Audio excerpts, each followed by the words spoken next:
કાલે બપોરે 1:45 વાગે રોજની જેમ જ્યારે હું કોલેજ મૂકીને અમારી કાર પાર્કમાં પહોંચ્યો, ત્યાં અમારી જ કોલેજના 5-6 વિદ્યાર્થીઓ વગર યુનિફોર્મના બેઠા હતા. કારણ કે કોલેજ પૂરી થઈ ગઈ હતી. સૌથી પહેલાં તમે વિદ્યાર્થીઓને કીધું, દીકરા કોલેજ પૂરી થઈ ગઈ છે, આપ લોકો ઘરે જાઓ ને. એ તે છોકરાઓ છે જેમને વારે ઘડીએ ભૂતકાળમાં પણ અમે ઠપકો આપેલ કે વગર યુનિફોર્મે કેમ આવો છો. તો એમાંથી એક વિદ્યાર્થીએ જેમને અમે રિસેન્ટલી કન્ફ્રન્ટ કરેલું હતું, તેમણે કીધું કે ભાઈ તમારા સોરઠિયા સાહેબને કહી દેજો કે તે સખણા રહે, અમને ઇન્સ્ટ્રક્ટ ન કરે. એક વિદ્યાર્થી રાજવીરસિંહ, તેણે કીધું કે સાહેબ તમે મારો ઈગો હર્ટ કરેલ છે. મેં કીધું કેવી રીતે? અમારી કોલેજના બગીચાના બેન્ચ પર નહીં, બેન્ચ ઉપર બેસેલ હતો 2 દિવસ પહેલાં. ત્યારે જેટલા પણ વિદ્યાર્થીઓ બેઠા હતા, દૂરથી જ મેં તેમને સૂચના આપી, ભાઈ બેન્ચ પર વ્યવસ્થિત બેસો. તો આ બાળક કહે છે કે સાહેબ તમે પબ્લિકલી મને બેન્ચ પરથી નીચે વ્યવસ્થિત બેસવાનું કીધું, મારો ઈગો હર્ટ થયો છે, તમે મારી માફી માંગો. મેં કીધું બેટા તારો ઈગો હર્ટ થયો છે, મને દુઃખ થયું, પણ માફી તને માંગવી જોઈએ. ના, તમે મારી માફી માંગો, હું પાછો કાલે કોલેજમાં આવીને એ બેન્ચ ઉપર બેસવાનો છું, ને તમે ત્યાં આવીને પબ્લિકલી લોકો સામે મારી માફી માંગજો, કારણ કે મારી ઇમેજને ઠેસ પહોંચી છે.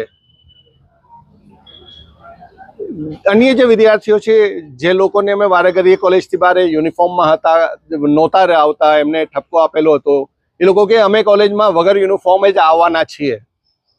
ને અચાનક જ રાજવીરે મારા ઉપર હિંસક હુમલો કરીને જોરથી ઝાપટ મારી, જેના કારણે મને તમર ચડી ગયેલ ને જતાં જાનથી મારી નાખવાની ધમકી પર આપીને તેઓ ગયા હતા કે તમે કોલેજની બહાર નીકળજો, અમે તમને જોઈ લેશું.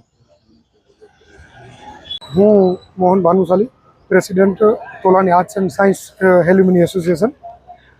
કાલની જે પ્રિન્સિપાલ ઉપર હુમલાની જે ઘટના બની છે, તેને આ એસોસિએશન ખૂબ જ સખત શબ્દોમાં વખોડી કાઢે છે. આ જે બનાવ બન્યો છે એ બહુ ગંભીર ઘટના કહેવાય. કારણ કે જ્યાં વિદ્યાર્થીઓ અભ્યાસ લે છે અને એ કોલેજની અંદર પ્રિન્સિપાલ ઉપર રનિંગ વિદ્યાર્થીઓ SYBAના જે વિદ્યાર્થીઓ છે એ વિદ્યાર્થીઓ દ્વારા સાહેબ ઉપર જે આ હુમલો કરવામાં આવ્યો છે, એ બહુ જે ઘટના છે એ અજીબોગરીબ છે અને બહુ દુઃખદ ઘટના કહેવાય. કારણ કે પ્રોફેસરો અને શિક્ષક છે એ શિષ્યોના ગુરુ સમાન છે, અને કોઈ પણ જાતનો ગુનો ન હોવા છતાં પણ આ વિદ્યાર્થીઓએ જે પ્રિન્સિપાલ ઉપર હુમલો કર્યો છે એ બહુ દુઃખદ છે. અને પ્રિન્સિપાલ દ્વારા મને પ્રમુખ તરીકે જાણ કરવામાં આવતા આજે સવારે મેં અમારું એસોસિએશનના કારોબારી કમિટીના સભ્યો સાથે હું કોલેજમાં પ્રિન્સિપાલ સાહેબ જોડે વાત કરી, અને પ્રિન્સિપાલ સાહેબે અત્યારે અહીં આદિપુર પોલીસ સ્ટેશનમાં ફરિયાદ નોંધવાનું નક્કી કર્યું છે. અને કોલેજના ભૂતપૂર્વ વિદ્યાર્થીઓ અને રનિંગ વિદ્યાર્થીઓ લગભગ 1000થી 1500 વિદ્યાર્થીઓએ Tolani arts કોલેજથી Adipur police station પગે ચાલી અને સાહેબ જોડે અહીંયા ફરિયાદ નોંધાવવા માટે પ્રિન્સિપાલ સાહેબને સમર્થન જાહેર કર્યું છે. અમારું એસોસિએશન પણ સમર્થન જાહેર કરે છે, અને અમે પોલીસ તંત્રને પણ એવું નિવેદન કરીએ છીએ કે આ ફરિયાદને તાત્કાલિક ફરિયાદ દાખલ કરી અને જે આરોપીઓએ આવું જઘન્ય જે કૃત્ય કર્યું છે તો તેના ઉપર કડક કાર્યવાહી કરવામાં આવે એવું અમારી એસોસિએશન વતીથી આદિપુર પોલીસ સ્ટેશનને રજૂઆત કરીએ છીએ.